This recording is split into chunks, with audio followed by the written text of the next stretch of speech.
Technonauts is a podcast that deep dives into digital transformation, startups, and technology. Hosted by AI hosts Ted and Samantha, Technonauts helps startup founders and mid-sized business owners navigate the world of technopreneurship.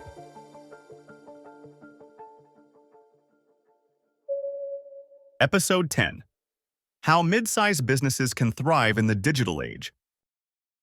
All right, get ready, because we're going to take a deep dive into this book called Navigating the Digital Shift, a guide for mid-sized businesses. Written by Arup Maity. Exactly, by Arup Maity. Yeah. And we know you're busy, so we're basically going to give you the Cliff Notes version. Yeah, no one really has time to read a whole book these days. Especially business owners. Right. But No. you want to make sure you're not falling behind in this whole digital world. Absolutely. So that's what this deep dive is all about. And what I find so interesting is that even the author, he used AI to help him write the book. Oh, really? Yeah. So he's like walking the walk. Yeah, he's practicing what he preaches. I like that.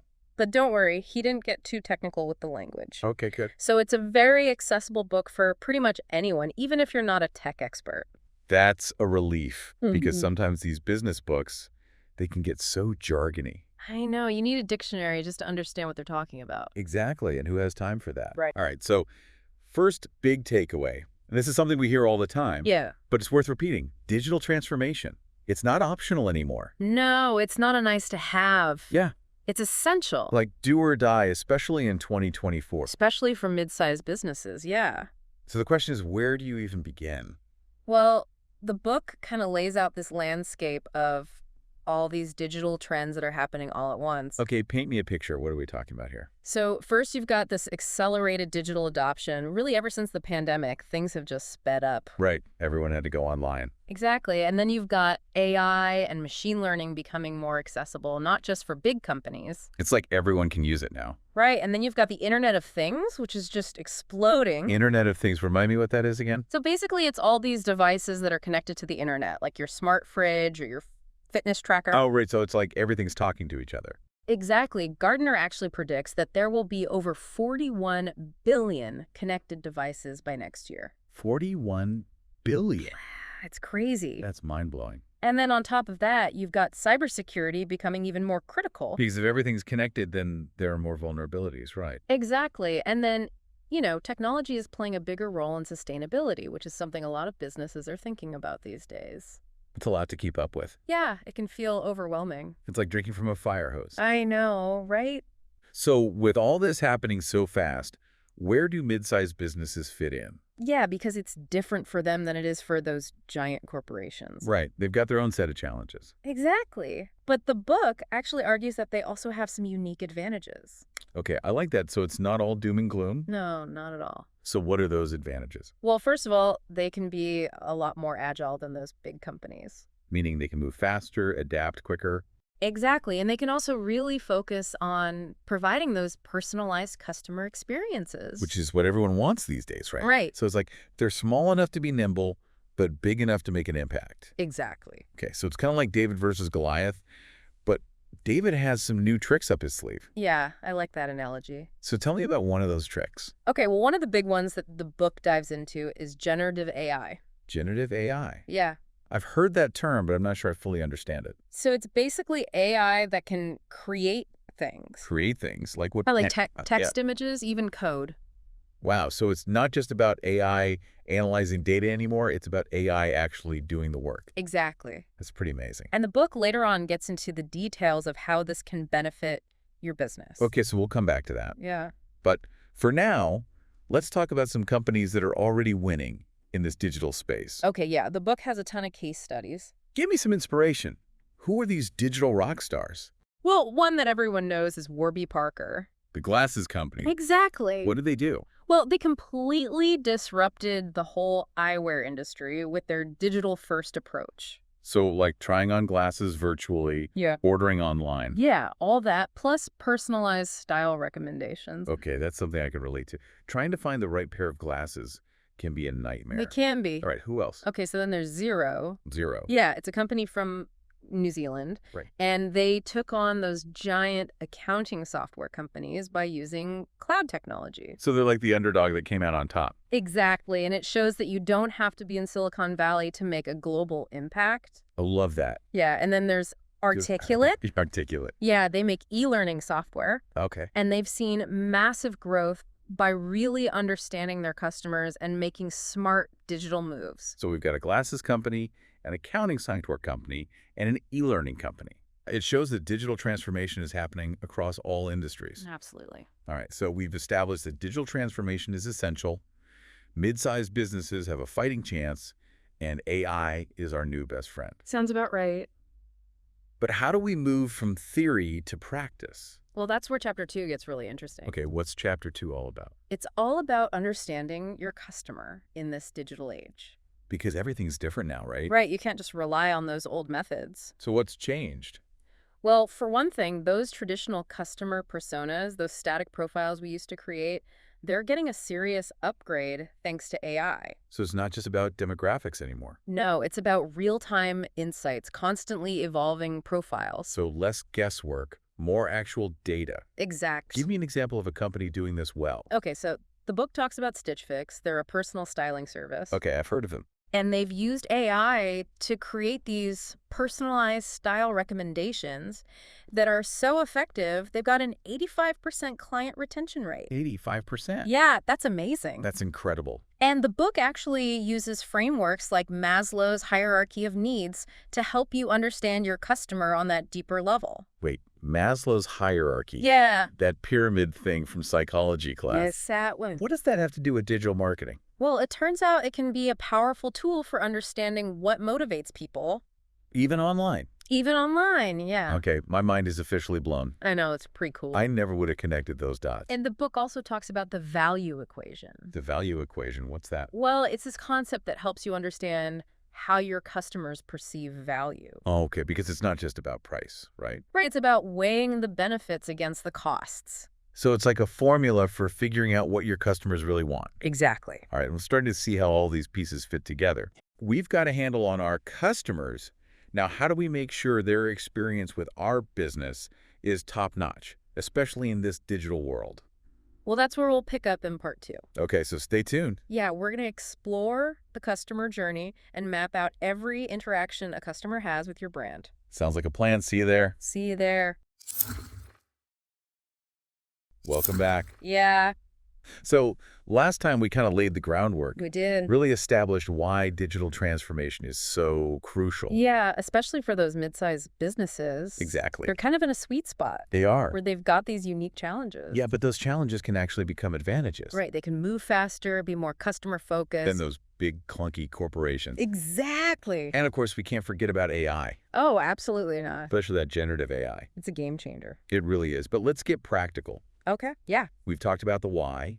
Yeah. Now let's dig into the how. Let's do it. Chapter 3 tackles the customer journey. The customer journey. Okay, and it's not just about having a fancy website. No, it's bigger than that. It is. This chapter really zooms out Okay. and looks at every interaction a customer has with your brand. Every single one. Every single one, from the very first time they hear about you Okay. to hopefully repeat purchases. Right. And everything in between. So it's online, it's offline, It's social media, word of mouth. it's everything. It's about creating this seamless experience, Okay. no matter how they engage with you. So it's not just about individual touch points. No. Yeah. It's about how they all flow together. Exactly. Okay, that makes sense, but it also sounds kind of complex. It can be. Yeah. But the book gives you this really helpful framework Yeah. for actually mapping out that customer journey. So how does that work?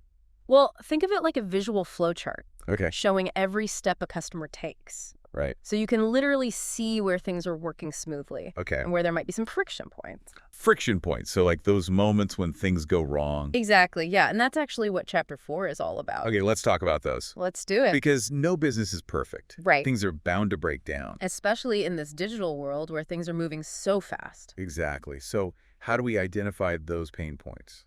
Well, the book has this really systematic approach. Okay. It's not just about looking at those external problems. So the things customers are experiencing. Right, but it's also about looking internally Internally. at your processes Okay. that might be causing those issues behind the scenes. So it's like detective work. Yeah, Trying to figure out the root cause, not just the symptoms. exactly. And the book uses this interesting case study of Zoom. Zoom, the video conferencing platform. Yeah, so early in the pandemic, Everyone was using it. everyone was using it. Right. And then suddenly there were all these security concerns Oh, yeah, I remember that. about privacy and data breaches. Yeah, it was a big deal. So how did they recover from that?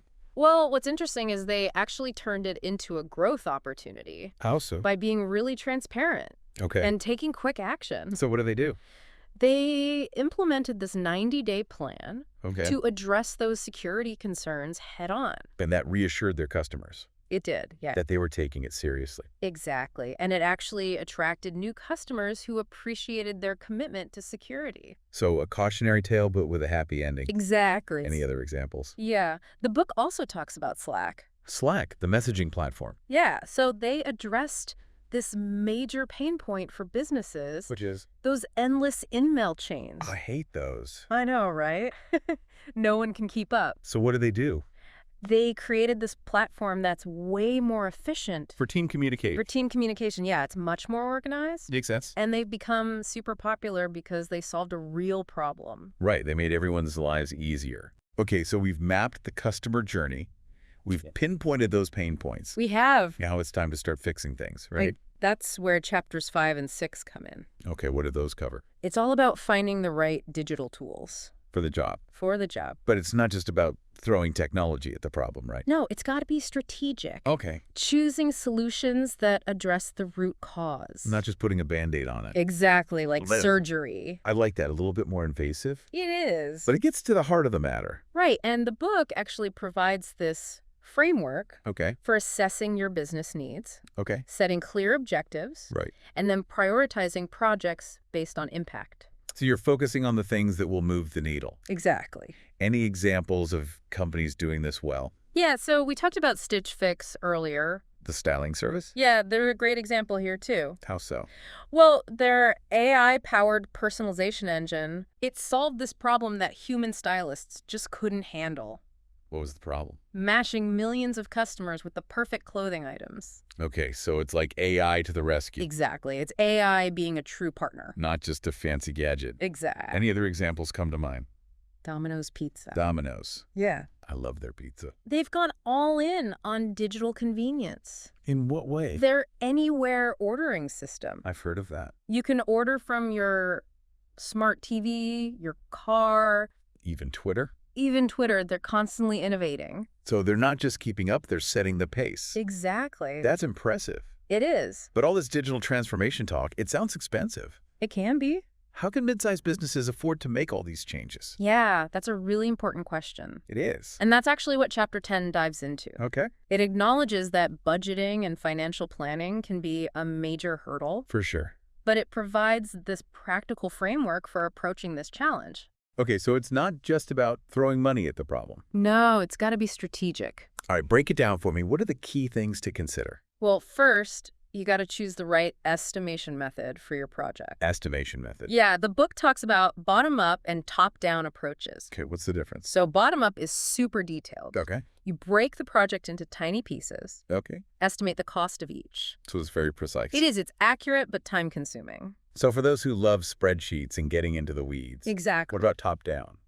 Top-down is faster, Okay. but maybe less precise. Okay. It's about looking at similar projects or industry benchmarks. Okay, so you're using those as a starting point? Exactly. That's guessing the sweet spot is somewhere in between. The book actually suggests a hybrid approach. Okay, so a little bit of both. Yeah. Start with top-down to get a general idea, Okay. then refine it with bottom-up for those critical elements that could bust the budget.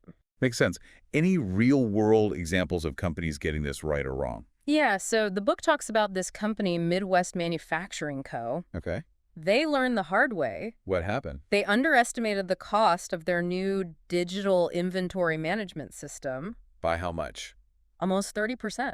Ouch, that's a lot. because they only used a top-down approach. Oh, I see. He didn't factor in all the hidden costs. Like what? Software licenses, custom development, ongoing maintenance, all that stuff. So it's important to really dig deep and consider all those factors. Exactly. Okay, so once you have a handle on the costs, Yeah. how do you actually fund these projects? Well, the book provides this really helpful overview of different funding options. Okay, give me the rundown. Bootstrapping is always an option. So using your existing cash flow. Yeah, but that might not be feasible for larger projects. Right, sometimes you need a little help. Exactly. So the book also talks about external funding, Like what? bank loans, venture capital, even government grants. Wow, so there's a whole spectrum of options. Here is. From DIY to bringing in investors. It really depends on the project and your risk tolerance. Right, some businesses are more comfortable taking on debt than others. Exactly. But regardless of the funding method, Yeah, the book stresses the importance of having a solid financial plan. absolutely. Okay, so it's not just about spending money, it's about making sure those investments will pay off. Exactly. You got to see that ROI. Right, but even with a great plan and the budget secured, Yeah. implementation can still be tricky. Oh, absolutely. So how do you make these changes happen without causing chaos? Yeah, that's what Chapter 11 dives into. Okay, Implementation strategies. give me the highlights. Well, first, it acknowledges that this is often the toughest part. It makes sense. You can have the best plan in the world, Right. but if you can't execute it, It's all for nothing. exactly. So what are some tips for making this process smoother? Well, the book advocates for an agile approach. Agile again? Agile again. It seems like a recurring theme. It is, and for good reason. Okay, remind me what that means. So it means breaking down those big, scary projects into smaller phases. More manageable chunks. Exactly. It makes you more flexible Okay. and reduces the risk of getting bogged down. Makes sense. So it's less about following a straight line, Yeah, more about navigating a winding road. exactly. You got to be able to adapt. Right, because in the digital world, things change so quickly. Yeah. You got to be able to pivot. Yeah, the book even highlights this case study of Green Grocery. Green grocery. Yeah, it's a regional supermarket chain. Okay. And they use this agile approach to launch their e-commerce platform. So instead of trying to build the perfect platform all at once, Right. they started small and then iterated? Exactly, based on customer feedback. Okay, so they were constantly learning and improving. Yeah, and that approach allowed them to validate their assumptions, Okay.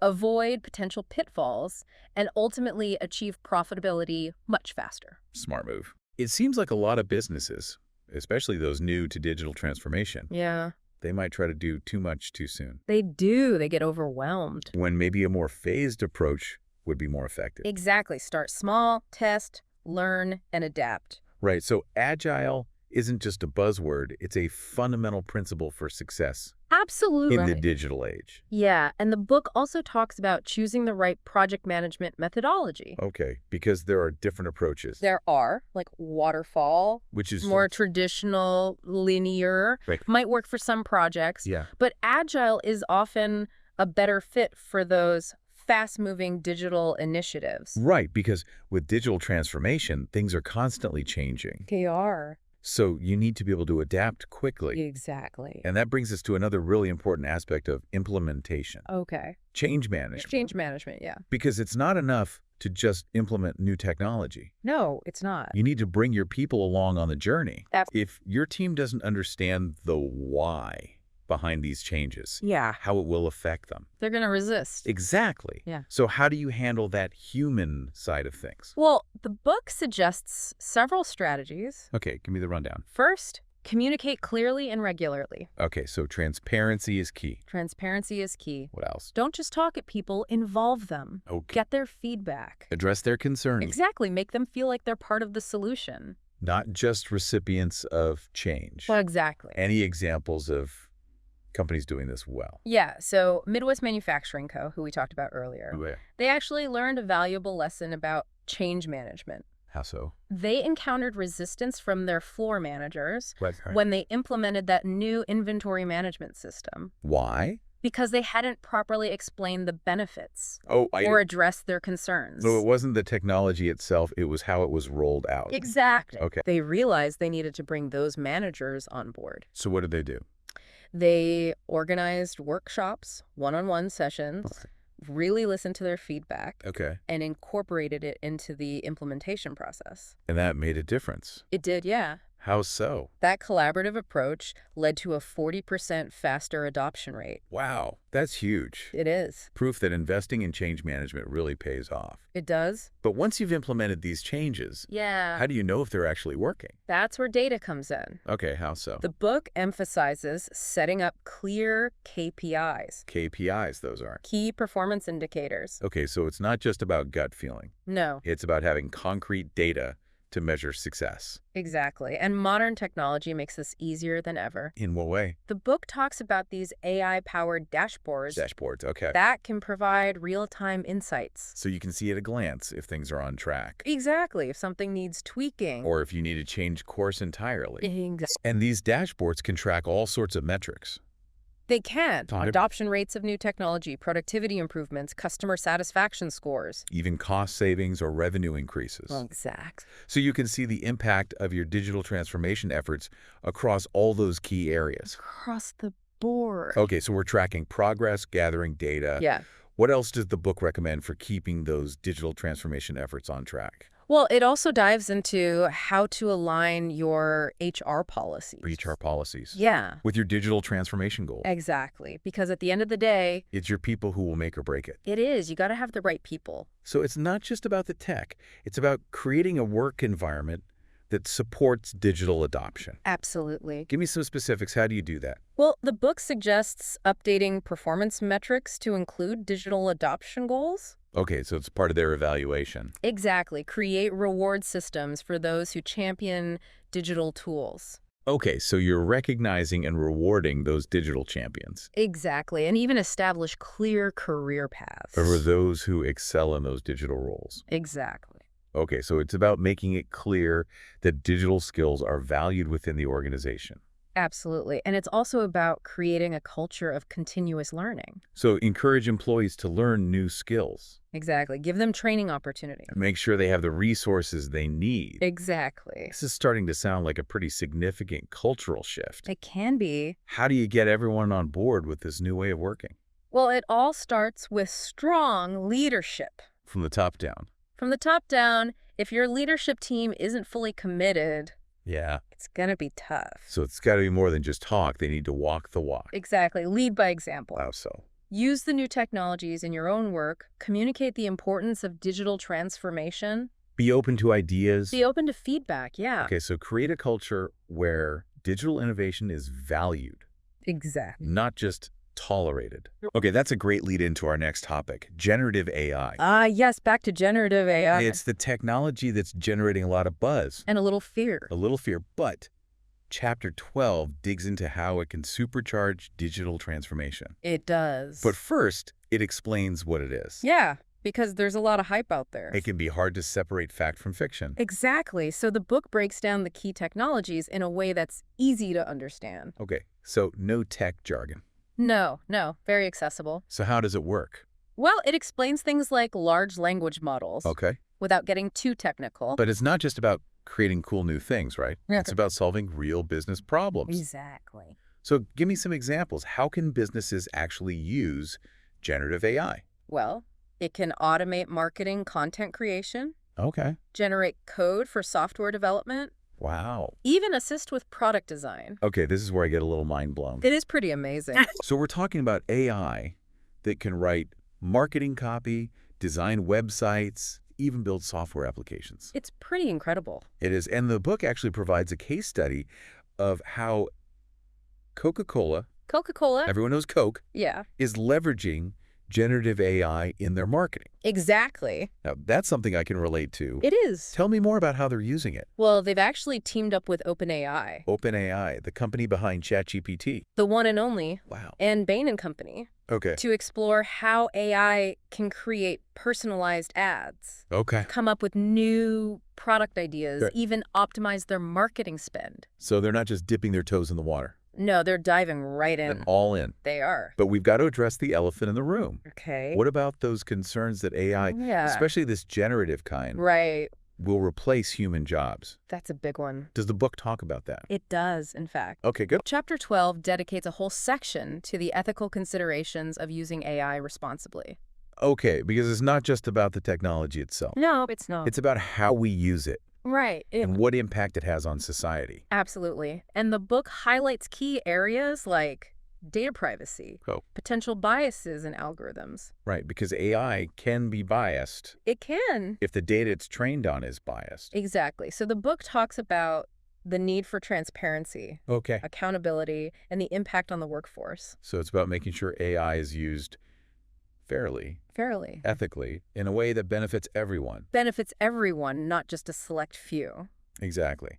So what are some practical guidelines for businesses? Well, the book recommends creating an AI ethics policy, Okay. setting up an AI ethics committee. Wow, so you're really formalizing it Yeah, and doing regular audits. to make sure things are on track. Exactly, to make sure AI is being used responsibly. So it's not just about blindly adopting the tech. It's about being thoughtful and intentional about how we integrate it. Exactly. And speaking of responsible AI use, Yeah. the book introduces this platform called Zaman AI.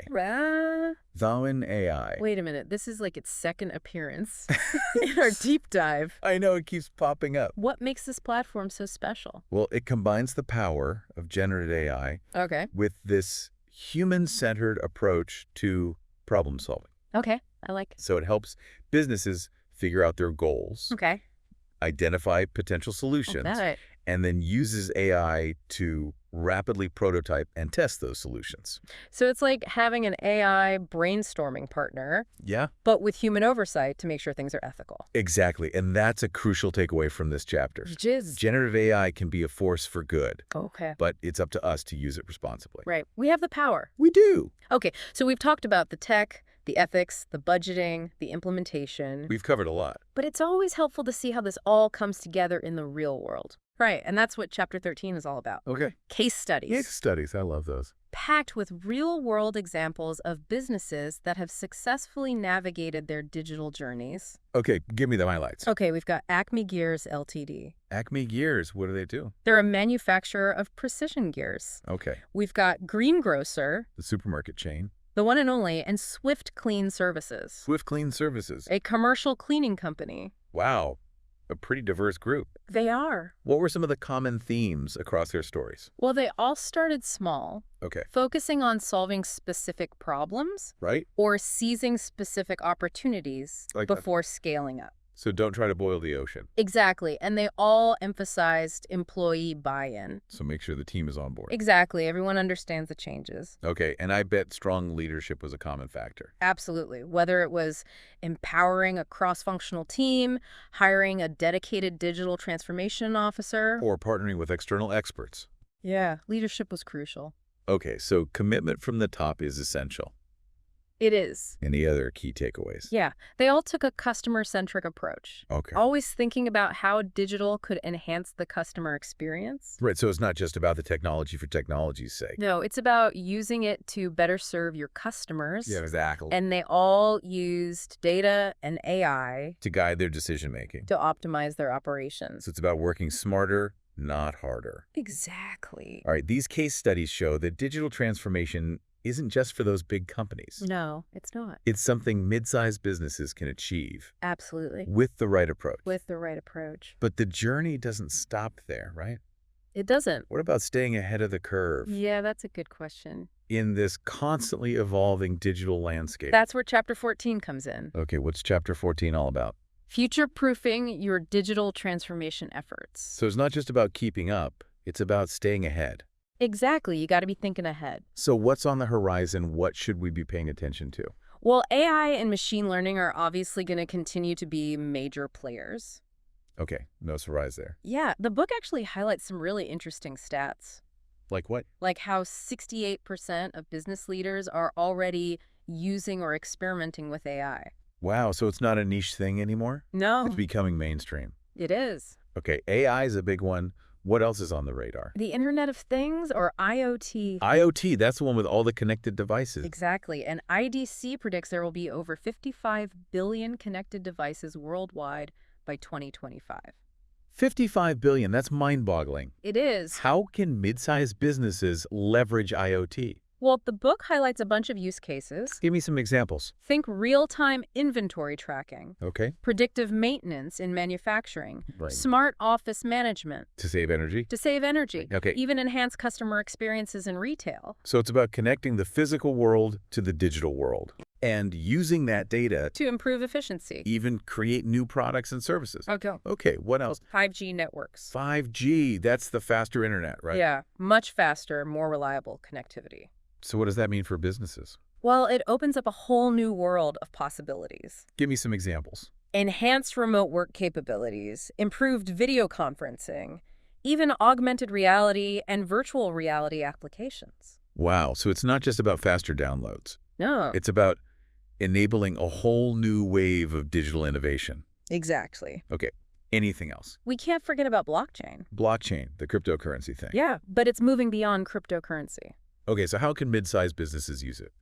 Well, it's all about creating secure and transparent systems Okay. for tracking and managing data.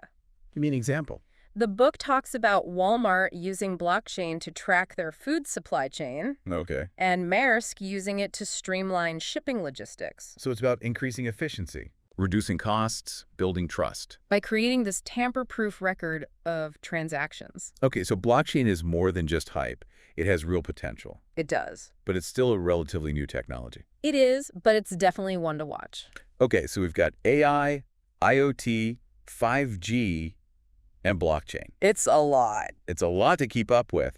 How can mid-sized businesses navigate this ever-changing landscape? Well, Chapter 14 gives some practical advice. Okay, I'm all ears. First and foremost, it emphasizes fostering a culture of continuous innovation. Okay, so it's not enough to just adopt the latest tech. No, You got to be constantly learning, adapting, experimenting. exactly. That's the key. So how do you do that? Well, the book recommends implementing those. Welcome back for the final part of our deep dive into navigating the digital shift. The grand finale. It is. We've covered a lot. We have. Understanding your customers, implementing those digital solutions, All right, all that good stuff. but it doesn't end there. It doesn't. The journey continues. It does. And that's why I love that the author included all these bonus materials in the appendix. Right, like extra goodies. It's like a little treasure chest. It is filled with tools and resources. This shows that the author really wants to equip businesses Yeah, give them everything they need. to succeed. So what's in this treasure chest? Well, first up, you've got this digital transformation assessment tool. Okay, a tool. I like it. What does it do? Well, it helps you figure out how digitally mature your business actually is. Okay, so it's like a self-assessment. Yeah, kind of like a quiz. Give me an example. What kind of questions does it ask? Well, it might ask you to rate your company's leadership in terms of digital strategy, Okay. or how well your culture embraces new technologies. Okay, so it's really getting at the heart of things. It covers all these key areas like customer experience, tech infrastructure, even your operations and processes. Okay, so it's like a holistic view of your digital readiness. Exactly. I like that because it can be hard to know where to start. It can. This gives you a clear picture Yeah, a baseline. of where you stand, and then there's a glossary of terms, Oh, yeah, the glossary. which is so helpful. It is, because there's so much jargon. There is. Sometimes I just nod along and pretend I understand. I've done that too. But a glossary, that's key. So you can actually decipher all those tech terms. Make sure you're speaking the language. Exactly. And then there's this list of recommended resources. Oh, yeah, this is gold. Tell me about it. So the author has put together this curated list of books, articles, websites, even online courses Wow, that's awesome. that dive deeper into specific topics from the book. So if I want to become an AI expert Yeah? or really master data analytics, He's done the research for you. he's done the work. He's pointed me in the right direction. Saved you a ton of time. I appreciate that. And are these resources legit? They are, yeah, they're all top-notch. Okay. Coming from places like Gartner, McKinsey, Harvard Business Review. Okay, so you know you're getting credible information. That's so helpful because there's so much out there. It can be overwhelming. It can be hard to filter through the noise. It is. All right, what else is in the appendix? Well, there's a section specifically for AI and generative AI tools Okay, now we're talking. that can support your transformation efforts. Because we've been emphasizing how important AI is. It is. It's a big part of it. So what kind of tools are we talking about? Well, it gives you this helpful overview of different types, Okay, from ones that help you visualize your data okay. to machine learning libraries for the more tech-savvy folks, Right. to even those no-code AI platforms. No code, so you don't have to be a programmer. Exactly, making AI accessible to everyone. That's amazing. It is. So there are AI tools for every stage of the journey. There are, yeah, for understanding your data, building solutions, even managing projects. Wow, it's like AI can do it all.